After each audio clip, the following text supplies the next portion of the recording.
La aventura de la anciana quisquillosa. De Grant Allen. El día en que me vi con solo 2 peniques en el bolsillo, decidí, como es natural, dar la vuelta al mundo. Fue la muerte de mi padrastro la que me condujo a esa situación. Nunca lo había visto en persona. De hecho, para mí, nunca había sido más que un nombre: el coronel Watts Morgan. No le debía nada, excepto mi pobreza. Se casó con mi querida madre cuando yo era una niña, y asistí a la escuela en Suiza, y malgastó la pequeña fortuna que mi padre había legado en exclusiva a mi madre, pagando sus deudas de juego. Después, arrastró a mi madre a Birmania, y cuando entre él y el clima consiguieron matarla, compensó sus escamoteos, como más barato le resultaba, dejándome lo justo para enviarme a Girton. Así pues, cuando el coronel falleció, el año en que yo terminaba mis estudios, no me pareció necesario guardar luto por él. Máxime, porque eligió el preciso instante en el que debían entregarme mi asignación, y en consecuencia, no me legaba nada más que sus deudas.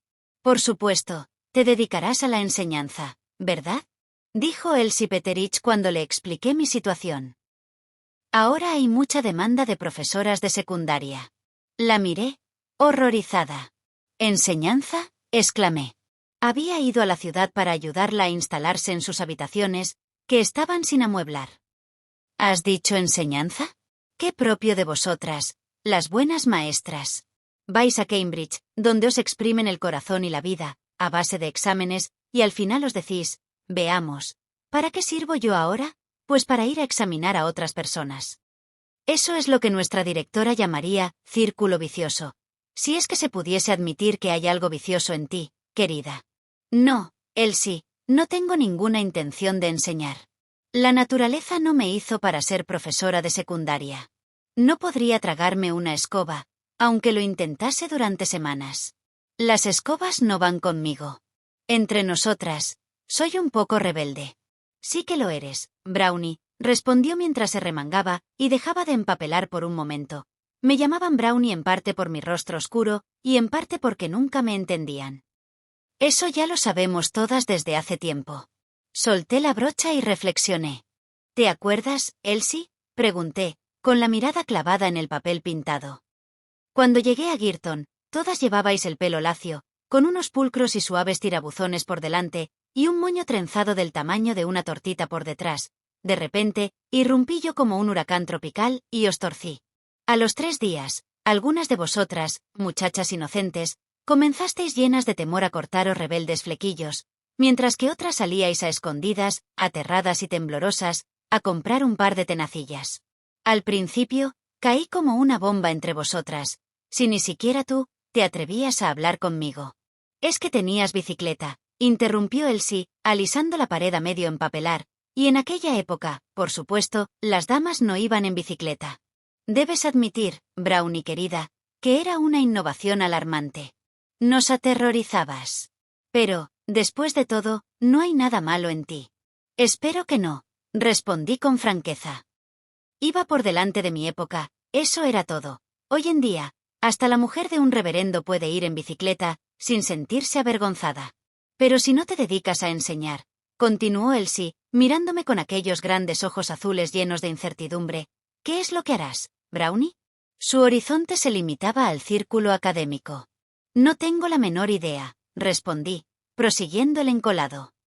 Pero como no quiero abusar de tu exquisita hospitalidad, durante el resto de mi vida, haga lo que haga, debo empezar a hacerlo esta misma mañana, cuando terminemos de empapelar. No puedo dar clases. La enseñanza, como el color malva, es el refugio de los incompetentes. Y si puedo evitarlo, no quiero vender sombreros. ¿Sombrerera tú?, preguntó Elsie, con el rostro rojo de horror. Sombrerera, ¿por qué no? Es una profesión honesta, que ahora desempeñan hasta las hijas de los condes. Pero no hace falta que te sofoques. Te digo que de momento, no contemplo esa posibilidad. Entonces, ¿qué es lo que contemplas? Me detuve y reflexioné.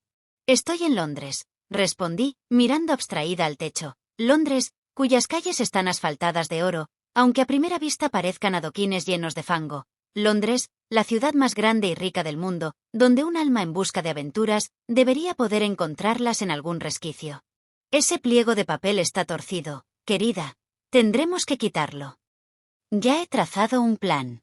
Me dejaré llevar por el destino, o si así lo prefieres, dejaré mi futuro en manos de la providencia. Saldré a pasear esta mañana, en cuanto me haya aseado, y me echaré a los brazos de la primera empresa que pase por allí. Nuestro Bagdad bulle de alfombras. En cuanto vea una, flotando ante mí, ¡ajá!, la asiré con fuerza. Iré donde me esperen la gloria, o unos modestos ingresos. Pescaré la primera oferta, la primera señal de apertura. Elsie me miró, más horrorizada y perpleja que nunca. ¿Pero cómo?, preguntó. ¿Dónde? ¿Cuándo? ¿Qué harás para encontrarla? Ponerme el sombrero y caminar por la calle, respondí. No podría ser más simple. Esta ciudad es un hervidero de empresas y sorpresas. Forasteros de Oriente y Occidente la surcan en todas direcciones. Los ómnibus la atraviesan de cabo a rabo, si hasta me han dicho que llevan a Islington y Putney. Dentro, uno se sienta frente a personas que no ha visto nunca en su vida y que quizá no vuelva a ver, o que, por el contrario, le acompañarán durante el resto de sus días. Tenía un discurso precioso en mente, más o menos en ese tono, sobre las infinitas posibilidades de aventura que pueden encontrarse en los taxis, en el Metropolitano o en las tiendas de esponjoso pan. Pero los ojos de Elsie, que se abrían desmesuradamente, horrorizados, me frenaron en seco, como un cabriolé en Piccadilly, detenido por la inexorable mano del guardia de tráfico. «Por Dios, Brownie», exclamó, retrocediendo. «No querrás decir que vas a pedirle al primer joven que te encuentres en un ómnibus que se case contigo, ¿verdad?» «Elsie», exclamé, besando su querida cabecita rubia, «eres impagable, de veras. Nunca sabrás qué quiero decir. No entiendes mi lenguaje. No voy a limitarme a salir en busca de ese tipo de aventuras. ¿Qué aventura será la que venga? No tengo en este momento ni la más ligera idea. La diversión está en la búsqueda, en la incertidumbre, en echar la moneda al aire. ¿De qué sirve estar arruinado, con la insignificante excepción de 2 peniques, si no estás preparado para aceptar tu posición, con el mismo espíritu con que acudirías a un baile de máscaras en Covent Garden? Nunca he ido a ninguno, señaló Elsie. Por todos los santos, ni yo tampoco. ¿Por quién me tomas? Pero tengo la intención de ver dónde me lleva el destino. ¿Puedo ir contigo?, rogó Elsie. Por supuesto que no, niña, respondí. Era 3 años menor que yo, así que podía permitirme ser condescendiente con ella. Eso lo estropearía todo. Tu encantadora carita bastaría para ahuyentar hasta la más tímida aventura. Ella sabía a qué me refería. Tenía un rostro amable y reflexivo, pero carente de iniciativa. Así pues, cuando terminamos con la pared, me planté mi mejor sombrero y me adentré sola en los jardines de Kensington. Según me decían, me encontraba en un aprieto alarmante, una muchacha de 21 años, sola en el mundo, a la que únicamente 2 peniques libraban de la ruina, sin ninguna amistad para protegerla, ni ningún pariente para aconsejarla. No cuento a la tía Susan, que paseaba por Blackheath, una elegante indigencia, y que regalaba sus consejos, al igual que sus panfletos, con demasiada prodigalidad, como para que alguien pudiese tenerlos en cuenta. Pero lo cierto es que tengo que admitir que no estaba alarmada en absoluto. La naturaleza me ha dotado con una buena mata de pelo negro y rizado, y gran cantidad de buen ánimo. Si tuviese los ojos como los de Elsie, de ese azul líquido, que se enfrenta a la vida con una mezcla de piedad y asombro, quizá me hubiese sentido como debía de sentirse una muchacha en esas condiciones. Pero como tengo unos ojos grandes y negros, con un poco de chispa, y además, soy tan capaz de manejar una bici, como cualquiera de mis conocidas, he heredado o adquirido un punto de vista sobre el mundo, que se inclina claramente hacia la jovialidad y no hacia el abatimiento. Refunfuño con dificultad. Así que acepté mi trance, como una experiencia divertida, que me permitía poner en práctica las agradables facultades del valor y el ingenio. ¿Cuántas posibilidades brindan los jardines de Kensington? El estanque redondo, el sinuoso serpentín, el misterioso aislamiento del palacio holandés de ladrillo. Se siente el hormigueo de los geniecillos. Uno se da de bruces con las posibilidades. Es un lugar propicio para el romance, que limita al norte con el Levis de Bayswater, y al sur con el anfiteatro del Albert Hall.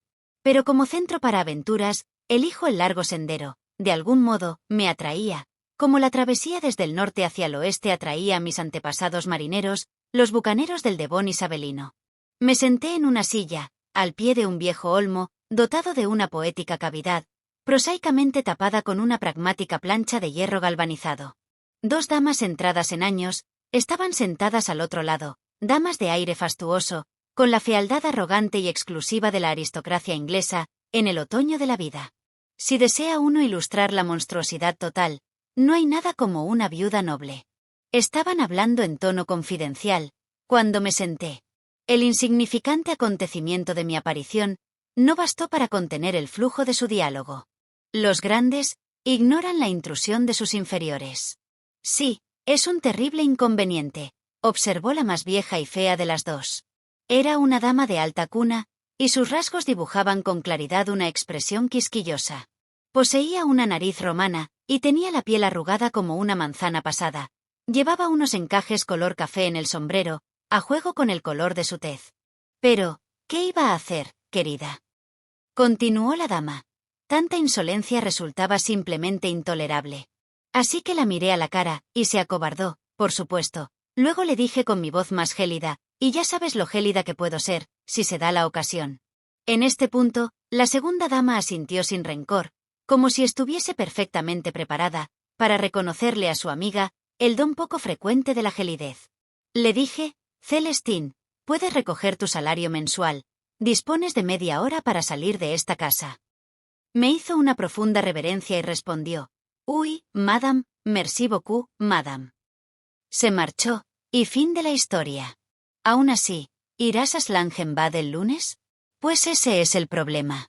Si no fuese por el viaje, habría disfrutado de librarme de esa fresca. De hecho, Amelia, estoy encantada, pues no he visto nunca joven más insolente, orgullosa, independiente y respondona.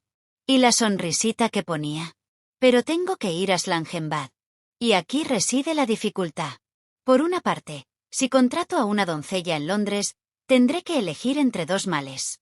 O me hago con una muchacha inglesa, de esas que arrastran los pies, y sé, por experiencia, que tener una muchacha inglesa en el continente es mucho peor que no tener doncella alguna. Tienes que atenderla tú, en vez de que ella te atienda. Se marea en la travesía, y cuando llega a Francia o a Alemania, odia la comida, detesta a los criados del hotel. Y no sabe hablar la lengua, con lo cual siempre te está llamando para que le sirvas de intérprete, en sus diferencias personales con la camarera. O bien, contrato a una doncella francesa en Londres, y también sé por experiencia, que las doncellas francesas que una contrata en Londres, son invariablemente deshonestas, más incluso que el resto. Han venido aquí, porque nadie puede hablar bien de ellas en ningún sitio, y creen que es poco probable, que una se ponga a escribir a su última señora a Toulouse o a San Petersburgo. Luego, por otro lado, no puedo esperar a contratar a una Gretchen, a una sencilla Gretchen, en Schlangenbad. Supongo que sigue habiendo muchachas sencillas en Alemania, hechas en Alemania, porque en Inglaterra ya no se fabrican, de eso estoy segura, la inocencia rústica se ha extinguido en este país. No puedo esperar a contratar a una Gretchen, como me gustaría hacer, por supuesto, simplemente porque no me atrevo a cruzar sola el canal, y hacer ese larguísimo viaje por Ostende o Calais, Bruselas y Colonia, hasta Schlangenbad. Podrías contratar a una doncella temporal, sugirió su amiga, en una pausa de aquel arrollador discurso. La anciana quisquillosa levantó la vista. Sí, y que me roben mi joyero. O averiguar que la muchacha inglesa no habla ni una palabra de alemán. O tener que ocuparme de ella en el barco, cuando lo que quiero es entregar mi atención, sin distracciones, a mis propias desgracias. No, Amelia, me parece de lo más desconsiderado por tu parte, que sugieras algo así. Qué poco comprensiva eres. En este asunto me planto. Me niego a contratar a alguien de forma temporal. Entonces, vi allí mi oportunidad. Era una idea encantadora. ¿Por qué no zarpar hacia Schlangenbad con la anciana quisquillosa? Por supuesto, no tenía ni la más mínima intención de ocupar de modo permanente el cargo de doncella. Ni siquiera como recurso temporal, si se planteaba. Pero si quería dar la vuelta al mundo, ¿qué mejor manera de empezar que en el país del Rin? El Rin te lleva al Danubio, el Danubio al Mar Negro, el Mar Negro a Asia, y así, pasando por la India, China y Japón, se llega al Pacífico y a San Francisco, desde donde uno regresa con bastante facilidad, a través de Nueva York y la compañía naval White Star Liners. Ya empezaba a sentirme como una trotamundos. La anciana quisquillosa era la parte fina de la cuña, el primer escalón. Me dispuse a poner el pie en él. Me incliné al otro lado del árbol, y hablé. Perdone, dije con la voz más dulce que pude, pero creo que veo una salida a sus problemas. Mi primera impresión fue que la anciana quisquillosa iba a sufrir un ataque de apoplejía.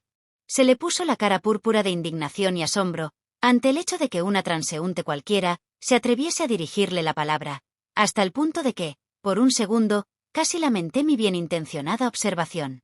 Después me clavó la mirada, como si fuese la dependienta de una tienda de capas, y no supiese bien si comprar la capa o comprarme a mí. Al final, tras mirarme a los ojos, se lo pensó 2 veces y estalló en carcajadas. «¿Qué haces escuchando a escondidas?», preguntó. Fue mi turno de sonrojarme.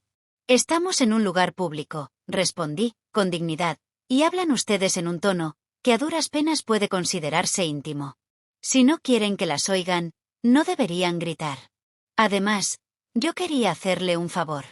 La anciana quisquillosa me miró una vez más, de la cabeza a los pies. Entonces, se volvió hacia su amiga. «La muchacha tiene carácter», observó con tono animado, como si estuviesen hablando de alguien ausente. «Me parece que me gusta su aspecto. Amelia, te doy mi palabra. A ver, muchacha, ¿qué es lo que quieres proponerme?» «Solo esto», respondí indignada, imponiéndome. «Soy licenciada en Girton, hija de un oficial, y no tengo ninguna ocupación particular por el momento. Podría ir con usted a Slangenbad, en calidad de acompañante, o asistente, o como quiera llamarlo. Permanecería allí con usted una semana, hasta que se arreglase usted con su sencilla Gretchen, y entonces me marcharía. El salario carece de importancia. Mi pasaje bastará. Considero que es una oportunidad barata para llegar a Slangenbad». La mujer de rostro amarillento levantó sus gafas de montura de carey para inspeccionarme de nuevo. «¿A dónde van a llegar estas muchachas?», dijo. «¿Has dicho Girton? Eso está en Cambridge. Entonces hablas griego, por supuesto. ¿Pero y alemán?». «Como una nativa», respondí con jovial prontitud. «Fui a la escuela en el cantón de Berna. Es una lengua materna para mí». «No lo creo», prosiguió la anciana, clavando sus astutos ojillos en mi boca. «Esos labios nunca podrían articular Slecto Gunderson. No están formados para ello. Perdone, farfullé en mi pobre alemán. Si algo digo, cierto es. El alemán hablo tan bueno como el inglés». La dama soltó una carcajada. «A mí no trates de engañarme, jovencita», exclamó. «No sé qué idioma es ese, pero no es alemán, desde luego. Esa es la única lengua de la tierra que no consiguen hacer atractiva ni los labios de una joven bonita. Hasta tú haces muecas al hablarla. ¿Cómo te llamas, muchacha?» «Mi nombre es Lois Cayley». «Lois, vaya un nombre. Nunca he oído hablar de ninguna Lois en mi vida, excepto la abuela de Timothy. No serás la abuela de nadie, ¿verdad?» «No que yo sepa», respondí con gravedad. Ella estalló de nuevo en una carcajada. «Bueno, me parece que me sirves», dijo cogiéndome del brazo. «El gran engranaje de Girton no te ha desprovisto de originalidad. Adoro la originalidad. Ha sido muy inteligente por tu parte.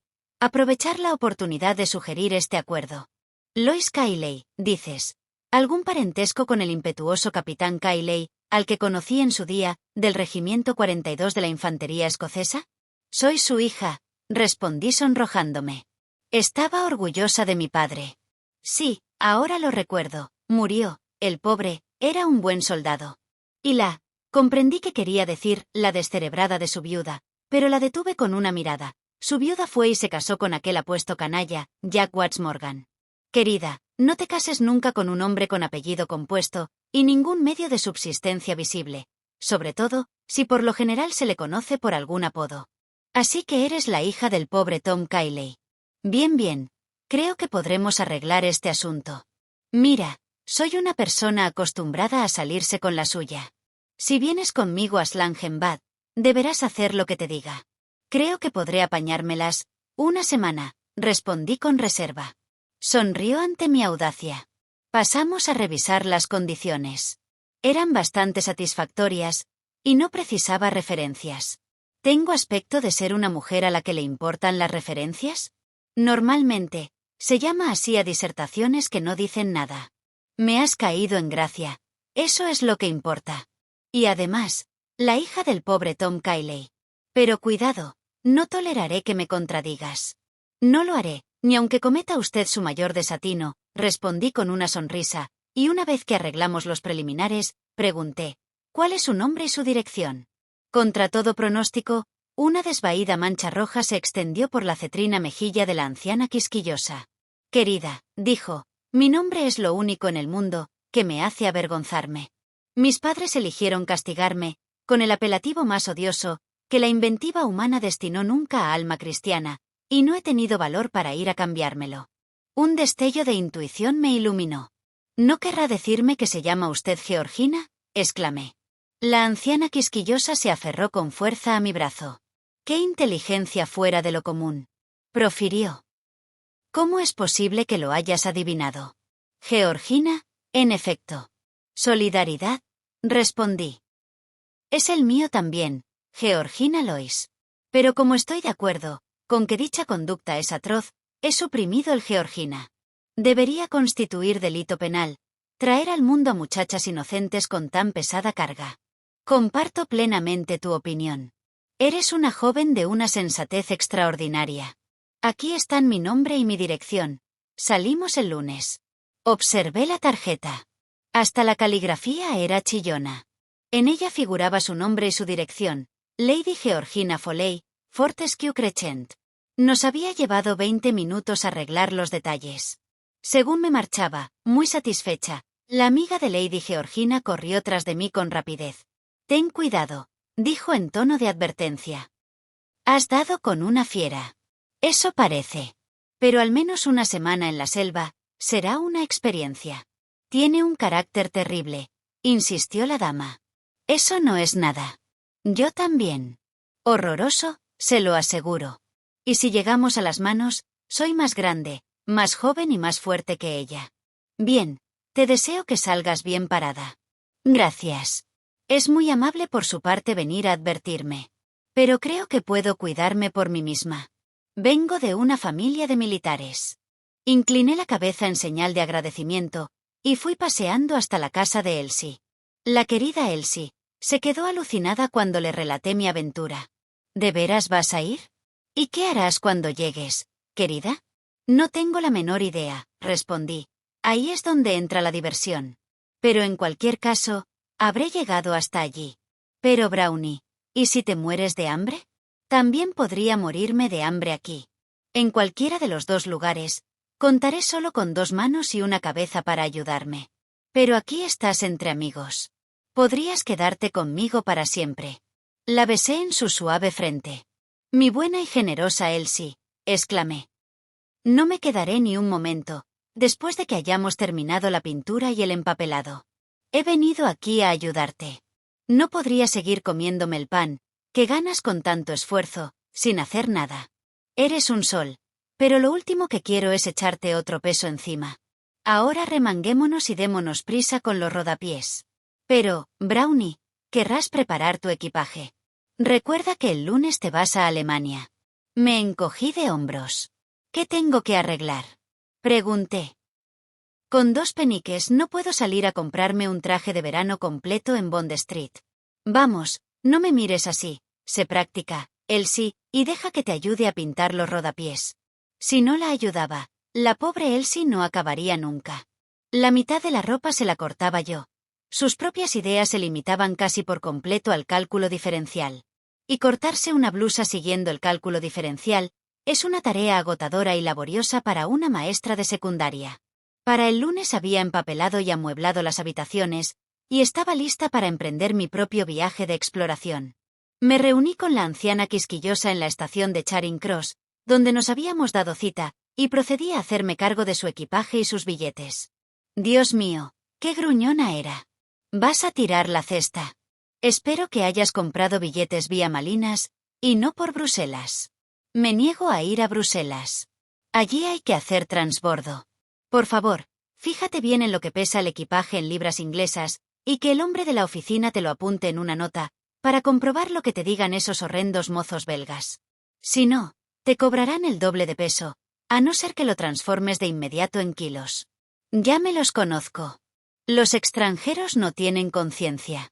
Van a ver al cura, se confiesan y ala. Borrón y cuenta nueva. A la mañana siguiente pueden empezar de cero en la senda criminal. Todavía no sé por qué voy al extranjero. El único país en el mundo apto para la vida es Inglaterra.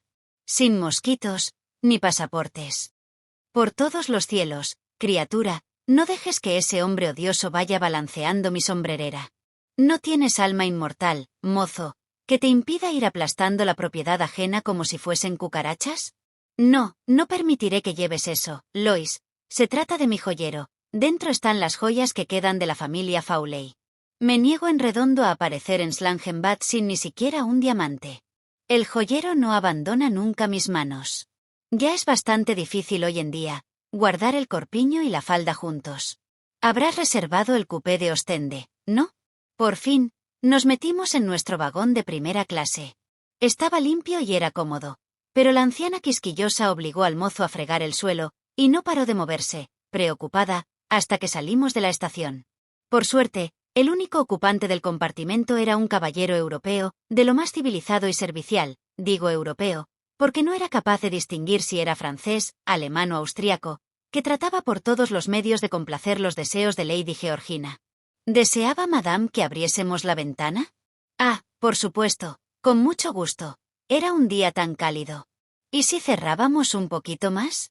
Perfectamente, había corriente, es cierto. Quizá Madame prefería la esquina, ¿no? Entonces a lo mejor deseaba usar su maleta para apoyar los pies. Permítame. Ah, sí. Con frecuencia corre aire frío por el suelo en los vagones de ferrocarril. Estamos atravesando Kent, el jardín de Inglaterra. En tanto que diplomático, conocía todos los rincones de Europa, y repitió que, por casualidad, había oído de labios de Madame en el andén. No había país en el mundo tan encantador como Inglaterra. ¿No será Monsieur, agregado de la Embajada de Londres? Inquirió Lady Georgina, con mayor afabilidad. El caballero se retorció el bigote gris, un bigote encerado de gran distinción. No, Madame, he abandonado el servicio diplomático. Ahora resido en Londres. Algunos de mis compatriotas lo consideran triste. Yo por mi parte, encuentro que es la capital más fascinante de Europa. ¡Qué vivacidad! ¡Qué movimiento! ¡Qué poesía! ¡Qué misterio! Si por misterio se refiere a la niebla, podría desafiar al mundo entero, repuse. Él me observó fijamente. Sí, mademoiselle, respondió, con una voz muy diferente, marcada por la frialdad. Intente lo que intente su gran país, aunque solo sea una niebla, lo consigue a las 1000 maravillas. Soy de intuiciones rápidas. Sentí que el caballero extranjero me profesaba una instintiva antipatía. Por contra, hablaba mucho, y en tono animado, con Lady Georgina. Habían hallado amigos en común, y estaban sorprendidísimos de ello, como siempre lo está la gente, al pasar por tan inevitable experiencia. Sí, Madame, lo recuerdo bien en Viena. Yo estaba allí en aquella época, como agregado en nuestra delegación. Era un hombre encantador. ¿Leyó usted su magistral artículo sobre el problema central del Imperio Austrohúngaro? ¿Estaba usted en Viena entonces? Se extasió a su vez la anciana quisquillosa. Lois, niña, no mires de esa manera. Se había empeñado desde el principio en llamarme Lois, por ser hija de mi padre, y debo confesar que lo prefería a que me llamasen señorita Cayley. Seguro que nos conocimos. ¿Puedo preguntarle su nombre, Monsieur? Me di cuenta de que el caballero extranjero estaba encantado. Había jugado y había ganado un punto. Tenía la intención de que ella le preguntase. Llevaba una tarjeta en el bolsillo, convenientemente a mano, y se la tendió. Ella la leyó y la devolvió. Recuerdo bien su nombre, Monsieur le Comte, dijo la anciana quisquillosa. Creo que conocía usted a mi marido, Sir Evelyn Fawley, y a mi padre, Lord Kynaston. El conde pareció profundamente sorprendido y satisfecho. ¿Cómo? Entonces es usted Lady Georgina Fawley. Gritó con afectación. Por supuesto, señora, su admirable esposo fue el primero en ejercer su influencia a mi favor en Viena. ¿Qué si me acuerdo de Sir Evelyn? Pues claro que me acuerdo. ¡Qué encuentro tan afortunado! Debí de verla hace unos años en Viena, señora, aunque no tuviese el placer de conocerla. Pero su rostro ha quedado impreso en mi yo subconsciente. Más tarde, sabría que la doctrina esotérica del yo subconsciente era el hobby preferido de Lady Georgina. En el momento en que el azar me trajo a este vagón, esta mañana, me dije, esa cara, esos rasgos tan vivos, tan notables, ya los he visto antes. ¿Con qué los asocio en las profundidades de mi memoria? Con una familia de alta cuna, genio, rango, el servicio diplomático, un encanto indefinido, un ligero toque de excentricidad. ¡Ajá! Ya lo tengo. Viena, un coche con lacayos de librea roja, una presencia noble, una multitud de genios, poetas, artistas, políticos, arremolinada con ansia alrededor del Landó. Esta fue mi imagen mental al sentarme frente a usted, y ahora lo entiendo. Es usted Georgina Fawley. Pensé que la anciana quisquillosa, que era una persona despierta a su manera, debía de estar viendo más allá de palabrería tan hueca, pero había subestimado la capacidad del humano medio para tragarse los halagos. En lugar de rechazar tanta untuosa sandez con una sonrisa desdeñosa, Lady Georgina había recuperado la frescura y un aire consciente de coquetería, y le seguía el juego. Sí, los de Viena fueron días maravillosos, dijo con una sonrisita. Entonces yo era joven y disfrutaba al máximo de la vida. Las personas de su temperamento, señora, siempre son jóvenes, replicó el conde, sin pensárselo dos veces, al tiempo que se inclinaba hacia adelante y la miraba. Hacerse mayor es una ridícula costumbre de los estúpidos y los vacuos. Los hombres y mujeres de espíritu nunca envejecen. Uno aprende, a lo largo de su vida, a admirar no la belleza obvia de la juventud y la salud, dijo, dirigiéndome una mirada desdeñosa, sino la honda belleza del carácter profundo de un rostro, esa belleza tranquila y serena, que queda impresa en el ceño, gracias a las emociones. Tuve mis momentos, murmuró Lady Georgina, ladeando la cabeza. Lo creo, señora, respondió el conde con una mirada galante. De allí a Dover, fueron hablando con incesante animación. La anciana quisquillosa era una compañía excelente. Tenía una lengua viperina, y en el transcurso de 90 minutos, había despellejado viva a la mayor parte de la sociedad londinense, demostrando un ingenio corrosivo y gran vivacidad. Me reí contra mi voluntad, ante sus salidas de tono. Eran demasiado divertidas como para no hacer gracia, a pesar de su vitriolo. En cuanto al conde, estaba encantado. Él, tampoco era parco en palabras, y entre ambos, casi perdí la noción del tiempo, hasta que llegamos a Dover. Fue una travesía muy difícil. El conde nos ayudó a llevar las 19 bolsas de mano y las 4 mantas de viaje a bordo, pero me di cuenta de que, a pesar de la fascinación que el conde le inspiraba, Lady Georgina se resistía a sus inventivos esfuerzos por tomar posesión del preciado joyero mientras bajaba por la pasarela del barco. Se aferraba a él, como si le fuese la vida en ello, aun en medio de los bandazos del barco en el canal. Por suerte, soy buena marinera, y cuando las mejillas de Lady Georgina empezaron a palidecer, yo estaba lo bastante despejada como para alcanzarle el chal y el frasco de sales. Se pasó todo el viaje sin parar de moverse, preocupada. Quería que la tratasen por fin, como a un animal vertebrado. Aquellos horribles belgas, decía, no tenían ningún derecho a plantar las sillas delante de ella en cubierta. ¡Qué impertinencia, por parte de aquellas frescas pelirrojas, hijas de verduleros, sin duda, venir a sentarse al mismo banco que ella, el banco, solo para damas, resguardado de la chimenea. Solo para damas, por supuesto. ¿Es que acaso las maletas se consideraban damas? Ah, seguro que el anciano caballero con polainas episcopales era su padre, ¿verdad? Un obispo debería educar mejor a sus hijas, enseñarlas a comportarse con seriedad. Por favor, Lois, trae mis sales. Aquel barco era inhumano, se quejaba la anciana dama, qué olor a maquinaria, ya no quedaban barcos decentes. Por mucho que presumiésemos de avances, ella recordaba que antes, el servicio para atravesar el canal, funcionaba mucho mejor que ahora. Afortunadamente para mis nervios, un buen golpe del oleaje a sotavento puso fin durante un rato al flujo de quejas de la dama. En Ostende, el conde realizó una segunda intentona galante de hacerse con el joyero, pero Lady Georgina lo despachó automáticamente.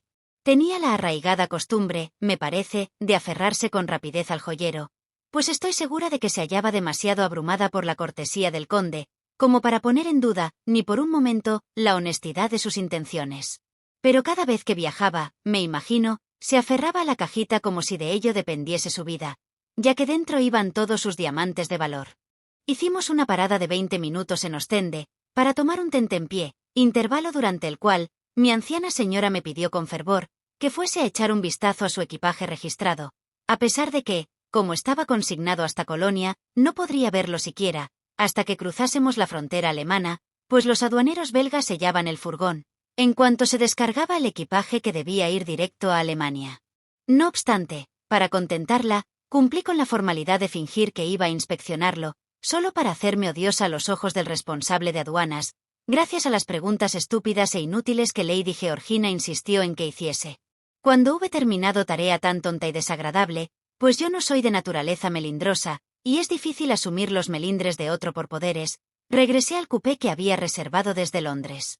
Para mi gran asombro, me encontré a la anciana quisquillosa y al egregio conde, cómodamente sentados allí. «Monsieur ha tenido la bondad de aceptar un sitio en nuestro coche», observó Lady Georgina cuando yo entré. El conde hizo una reverencia y sonrió. «Digamos más bien, que Madame ha sido tan amable de ofrecérmelo», corrigió. «Quizá le apetezca almorzar, Lady Georgina», dije, con mi voz más glacial. «Quedan 10 minutos libres, y el buffet es excelente». «Una idea admirable», murmuró el conde. «Permítame que la acompañe, señora». «¿Vienes tú también, Lois?», preguntó Lady Georgina. «No, gracias», respondí, pues había tenido una idea. «Soy una marinera excelente, pero el mar me quita el apetito». «Entonces, nos guardarás los sitios», dijo la dama, volviéndose hacia mí. «Espero que no permitas que se cuele ningún horrible extranjero. Intentarán entrar por la fuerza, a no ser que insistas. Ya me conozco sus trucos. Tienes los billetes, supongo. ¿Y el billete para el coupé? Bueno, ten cuidado de no perder la documentación del equipaje consignado. No dejes que esos terribles mozos toquen mi capa. Y si alguien intenta entrar, asegúrate de ponerte en la puerta cuando suban, para impedírselo». El conde le tendió la mano, se deshacía en atenciones. Mientras Lady Georgina descendía, no obstante, realizó otro hábil intento para aliviarla del peso del joyero. No creo que ella se diese cuenta, pero automáticamente lo apartó de un manotazo. Luego se volvió hacia mí. «Toma, querida», dijo entregándomelo, «mejor que me lo cuides. Si lo suelto en el buffet, mientras estoy comiendo, algún canalla podría llevárselo. Pero no le quites las manos de encima bajo ningún concepto. Póntelo sobre las rodillas, y por todos los santos, no te separes de él». Para entonces, mis recelos sobre el conde habían tomado cuerpo. Desde el principio, me habían parecido sospechosas sus maneras falsas y engatusadoras. Pero cuando atracamos en Ostende, le oí por casualidad mantener una conversación en susurros, con un hombre de aspecto andrajoso, que ocupaba un vagón de segunda clase, procedente de Londres. «¿Hay algún avance?», había murmurado el hombre desaliñado entre dientes en francés, mientras el noble de soberbio bigote encerado lo adelantaba. «Avanza estupendamente», había respondido el conde, en el mismo tono de voz. «Todo va de maravilla». Entendí que se refería a que sus esfuerzos por vencer la resistencia de Lady Georgina habían dado fruto. Transcurridos apenas 5 minutos desde que ambos se dirigieron al buffet, el conde regresó a toda prisa hasta la puerta del coupé, con aire despreocupado. «Mademoiselle», dijo en tono distraído, «Lady Georgina me ha mandado a coger su joyero». Yo me aferré a él, con ambas manos. «Perdón, Monsieur le Comte», respondí, «Lady Georgina me lo ha confiado a mí, y no puedo entregárselo a nadie sin su permiso». «¿No me dirá que desconfía de mí?», exclamó iracundo. «¿No estará poniendo en duda mi honor? ¿Duda usted de mi palabra, cuando le digo que me envía Lady Georgina?» «En absoluto», contesté con serenidad. «Pero he recibido órdenes de no separarme del joyero, y eso haré, hasta que vuelva Lady Georgina».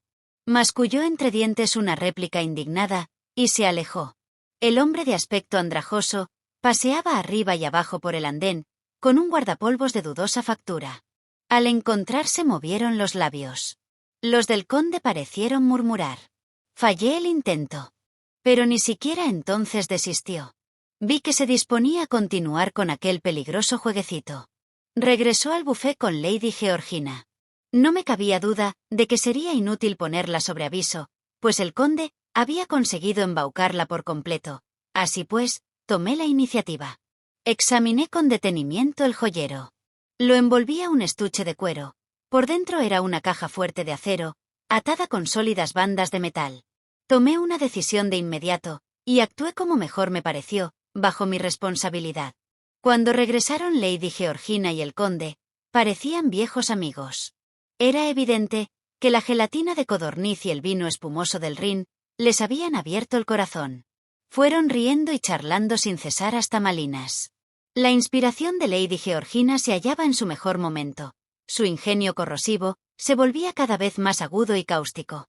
Para cuando entramos, bajo el enorme tejado de hierro de la estación central, no quedaba ni una sola reputación en Europa con cabeza. Desde Ostende, me había fijado en que al conde le angustiaba la posibilidad de que tuviésemos que abandonar el cupé en Malinas. Le aseguré, en más de una ocasión, que sus miedos eran infundados, pues había dejado estipulado en Charing Cross que el cupé nos llevaría directas a la frontera alemana. Pero me apartó con su noble brazo. Yo no le había contado a Lady Georgina su vano intento de apoderarse del joyero, y el mero hecho de que guardase silencio incrementaba las sospechas que yo le inspiraba. «Perdone, mademoiselle», dijo con frialdad, «no conoce usted estas líneas tan bien como yo. Nada es más común, para esos canallas de empleados de ferrocarril, que vender una plaza de cupé o de cochecama y luego no llegar a reservarla nunca o desalojarlo a uno a mitad de camino.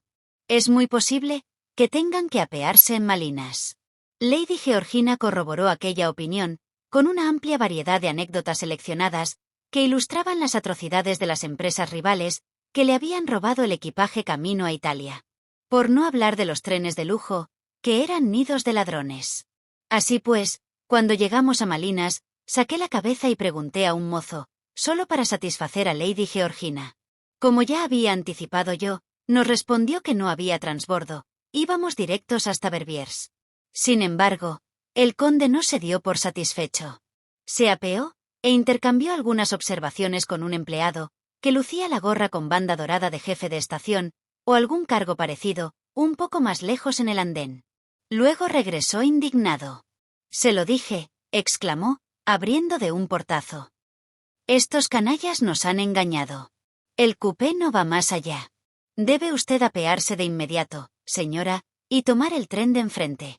Estaba segura de que se equivocaba, y me atreví a decirlo. Pero Lady Georgina gritó: «¡Qué disparate, criatura! El jefe de estación debe saber lo que se hace. Sal de inmediato. Trae las bolsas y las mantas. Cuidado con esa capa. No olvides la caja de los bocadillos. Gracias, conde. ¿Sería tan amable de ocuparse de mis paraguas?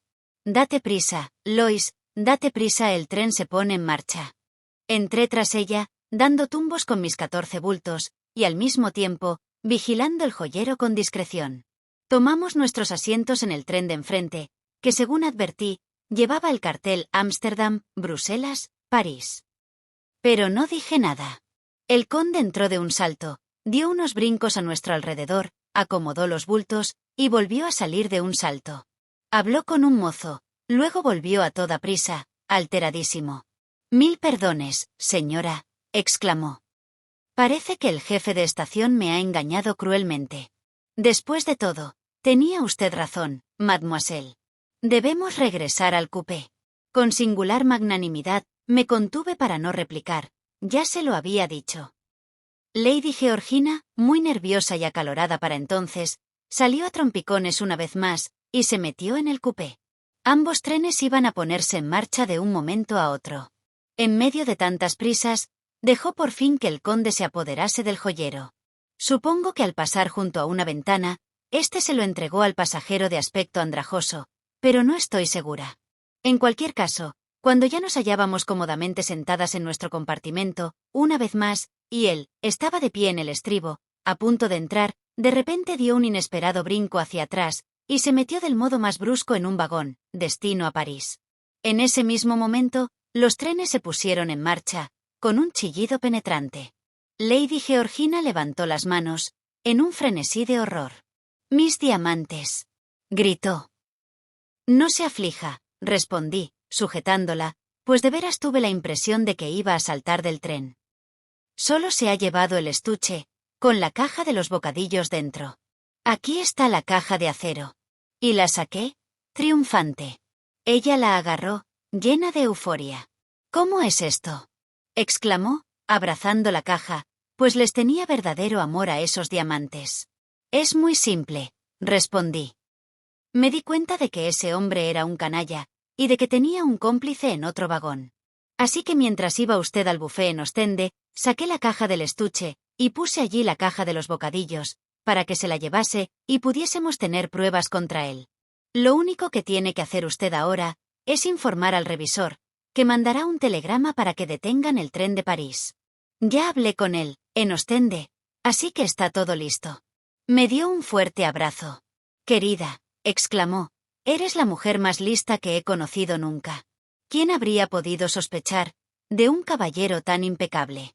Pero si vales tu peso en oro, ¿qué voy a hacer yo sin ti en Slangenbad? Fin. Gracias por ver este vídeo. Por favor, no olvides suscribirte, darle a me gusta, compartirlo y dejar un comentario. Si te ha gustado este relato, puedes encontrar más en nuestro canal, Homo Lector.